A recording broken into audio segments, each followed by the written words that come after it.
on aika jakaa Kidixin joukkueen MVP-palkinto. Tää on helppo valinta. Tai ei hirveän helppo. Kaikille menisi, mutta yksi pelaaja on erottunut edukseen jo meidän treeneissä, meidän tonnihaasteessa, mikä kuvattiin täällä. Tän palkinnon voittaa Mona Ilona!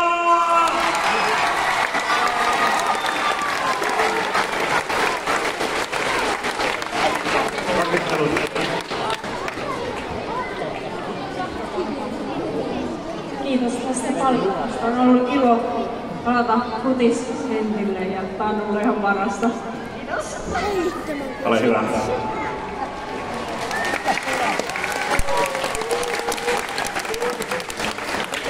Hei, oliko teillä kivaa? Haluatteko nähdä meidät myös ensi vuonna?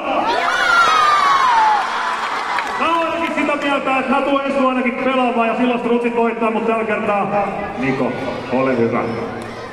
Kiitos. Nyt on aika nostaa kannu. Kun mä nostan kannun, mä vien sitä joukkuetta kohti ja kun se nousee ilmaan, mä haluan kaikki täällä stadionilla huutaa ihan täysin. Ja sitä ennen semmoista rumpujen pärinää. Rumpujen pärinää!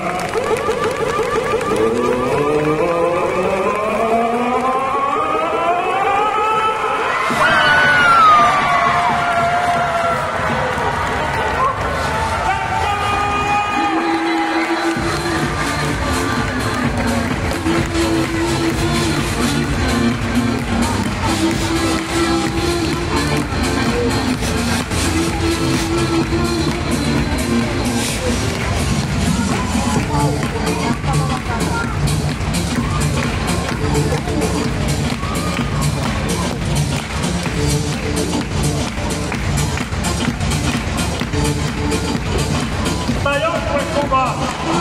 Kaikki kädet ilmaan takaa! Kaiken pää näkyy! Inkkipaikka!